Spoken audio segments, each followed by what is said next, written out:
Hello, this is Tina Karagulian, Black Rose Arts and Press. And I wanted to talk about the awakening process. We go through so many different awakenings in our life, awakening to new levels of awareness. And I wanted to talk about some of what I experienced to see if any of that resonates with you. And of course, there's no one size fits all. This can take years. It could take, a year, and then things shift really quickly. But something changes. You almost feel like your clothes are too small for you, and you need to, find some new clothes to put on, or just something feels like you need to stretch or expand in some way, and that something is your soul, your inner self is very, very, very expansive. And so some of the old belief systems that you live by, maybe they just don't fit anymore. And there's nothing wrong with that. It brought you to what you are, and it doesn't mean you let go of all of the belief systems, but sometimes some of them are brought up to be revisited. Like, do you really need this anymore? Or can you still come from the heart? Because you don't want to be disconnected, right? But can you still come from the heart and let go of some things that are holding you back from growing? So that's a really good question. What's holding me back from growing? And then can I move toward that new unknown space that can be very foreign to me? So it can be kind of scary to just kind of walk into an unknown. And it's usually the part of us that freaks out is the mind. The mind is really an awesome, awesome thing. Helps you problem solve. I am one of the best problem solvers at all. But there's times when the mind just needs to take a little vacation. And the mind is going, wait a minute, we don't know what's happening here. But the rest of your body is like, don't worry, we got this. We know what to do. We're going into that growth zone. All is well. And so what I started to do was just sit quietly in like a meditative state, or go in nature and just sit in a really big, expansive, healing earth space, and just slow down my breath. And what I noticed was that whatever I was freaking out about oftentimes would calm down just from sitting with it and being like, kind of, you would be sitting with a sick friend or a scared child, right? And I called upon my, spiritual team, angels, guides, ascended masters that I really connect to. And you might have your own way of doing that doesn't even resonate with the way I just said, and that's fine. But there's a sense of tuning into your own inner wisdom and finding that anchor. And so invariably I would say to myself, I'm not going to move from this spot until I feel this peace come over me. And so what it showed me was that whatever I was really frightened about didn't remain. So there was some part of it that was, not that it wasn't real, but it wasn't all of who I am, right? So I got the sense of, I have a part of me that's very anchored, peaceful, and able to do whatever it needed to calm me down, while at the same time I'll have this racing heart anxiety moment that comes and goes, which is natural in an awakening, right? You might have these moments and your body is responding from an old, sometimes an old trauma or memory, but oftentimes it's the mind going, we don't know what's going on, and the alert, danger, Will Robinson, for all those lost in space people out there. Your body starts going, what's happening? So I think it's important to give yourself a lot of love and attention. So that's the bottom line. When you sit with yourself and you're witnessing, you're actually saying, I'm here. I'm here. I'm not going anywhere. We feel like this is important enough to give you some love and attentiveness, right? So being in meditation, that's really what it is. You're saying, you know what? I'm here. I'm present with this. I am not going to run away from it. I'm not going to ignore it. I'm not going to, let it only be the only thing. But there might be some truths behind it, right? Some of the anxiety might be, I didn't ever tell myself something very important. I would throw it under the rug. For example, I would have some anxiety and kind of this this irritation, which I often talked about, like the sand in an oyster shell, irritation. And some of that was burning off an old pattern that was just no longer needed. It's like, of being irritable with yourself or judging yourself when you can give yourself a little more room and gentleness, then that calms it. But sometimes the irritation is saying, you know what, somebody hasn't, I've allowed for, or I have allowed someone in, or my own self to not take care of a part of me that needs more backing, right? Like maybe you never spoke up about something that was hard and you just dealt with it or put up with it or settled. Okay, that is an indication that your irritation that may eventually become anxiety. There's some important stuff there that is very dangerous, that is not dangerous in the sense that, it can be. It can be get out of that situation, right? But sometimes it's saying, you know what, something you have like pulled the wool over your eyes, about, that maybe you need to look at and start saying, I don't want to do that anymore. It's just, okay, I've had that experience, don't need to do it anymore. Instead, I want to go into this more expansive state that my soul is saying, hey, we're already huge and we want you to experience this. And sometimes you might go, I don't know who wants to give me this, but I don't know if I'm ready for that, It's like you're being invited to this awesome ball or party or something, right? And you're like, can I go? Can I really go to that? Isn't that cool? Oh my God, I don't know if I can go to that. I don't know. I've never gone to that before. See, that's the mind starts doing it. That's when the mind is it starts evaluating it all. It's not to say that your discernment's not working, But notice what your awakening is trying to tell you. Give yourself room to slow down and be with your breath. Sit with yourself, witness to it. Say, I'm willing to be here while you reveal this important truth. And I will make sure that you keep getting support to move in the direction that is where your soul wants to go. And then you'll notice the anxiety will start calming down, finding tools to help you get into more of that anchored space. And then you'll notice, I'm that.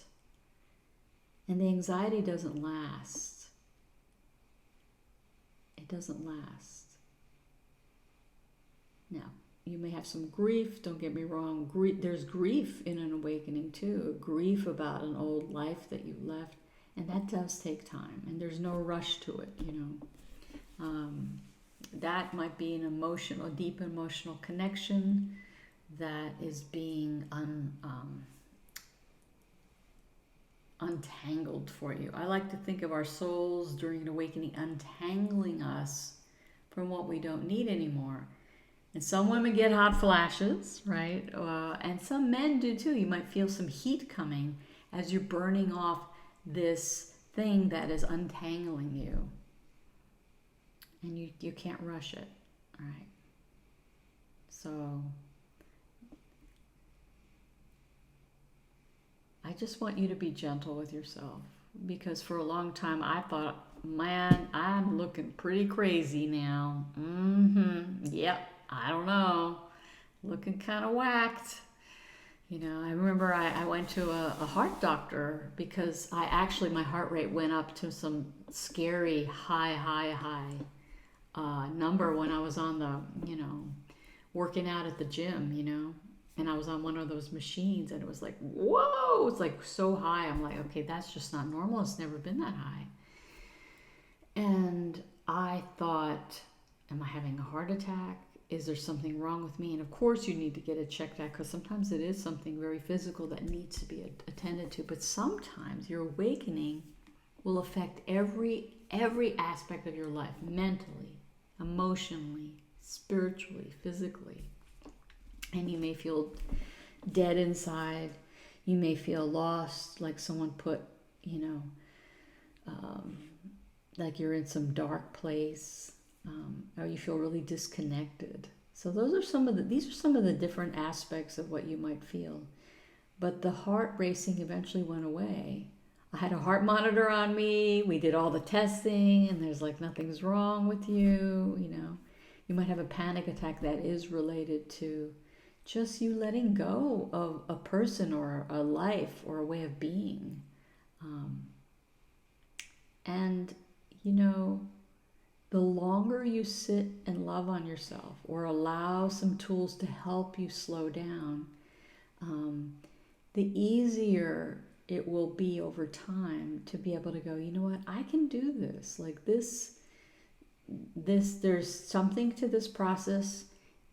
I don't know what it is. That's what when people talk about surrendering, they're talking about like allowing for your inner burning off to happen as long as it takes. Some people might have a hot flash for like a year or two. Some people might have it longer. And so I always think about it as, I guess some of us just need a little bit more heat. That's all. But once this process is complete, there's beauty that comes from this that will be shown to you. That will be some ability to be more present to yourself and others than you could have before, right? There's always what they call the gold. The pot of gold at the end of the rainbow, right? There's always some gold there. And your gold might look different than my gold. Just saying, right? And it helps you with patience. I think I became actually a more patient driver. When I would miss exits, I was much less concerned about getting there on time. I have my moments, of course, we're always there, but I found that I'm a much more patient about the pace of something. At times in the past I wouldn't have been. And I think it's because of sitting with myself during this transformative process. So the bottom line is compassion. Do the things that work for you. Be gentle with yourself. Witness to yourself. Sit with yourself. And start noticing the anchor and slowing of yourself and how that part of you wants to be known to you.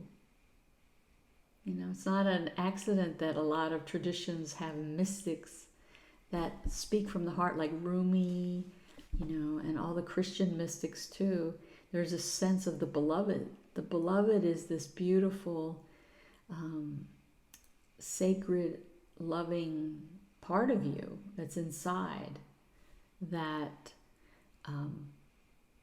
wants to merge more with you, which is basically saying, I want to take more space in your body as you. It's you. It's the real you, actually. It's not like somebody else is taking over. It's the real you that just wants to really, really live life in the way that it's meant for you. Not from a fake place, settling place, or dealing with some irritation that you don't need to have anymore, that you've just settled to live by, right? So notice, what does your awakening look like? How is it playing out for you? what happens when you explore other tools to help calm you. And it could be anything, like I said, sitting in nature, putting your feet in the dirt, could be yoga, any kind of meditation that is talking to you, because your soul knows. You know, I've tried some other things and it just wouldn't work. And then when I found the type of yoga that I really resonated with, boom, it actually fit very nicely with who I was. And so listen for those nudges. Listen for the whispers from your inner beloved, your inner heart, your inner divine mind too, that is very, very centered. So, but most of all, please be gentle with yourself. Don't judge yourself as you're going through all of this. There are many times when it can feel like a tornado is coursing through you and you're like, I can't stop this like moving train. This is like so intense emotionally. So many tears want to be, shed. Let them. And you'll find that no matter what kind of earthquake or intense feeling or is going on, that is sitting with and letting that come through. You are actually carving out more room for your inner light, your inner soul, your presence to be you. Just letting you be you more. Well, let me know if you have any questions about this process, if you ever want to do some types of sessions to support you, yoga, breath, collage, meditations, or do some one-on-ones that incorporate some of those, or do it as a group. We have moments where it is nice to do things in community and support one another. And I'm very happy to be there to support your own awesome unfolding. That's already happening. There's no stopping it. It's an amazing thing. And the gold that is you cannot ever be hidden after the process is done. It takes a lot of courage. But you came here. You knew this was going to happen at some point. Well, much love to you. Just wanted to talk and be with you. And let yourself laugh, okay? This is not forever. Have a beautiful day or evening wherever you are.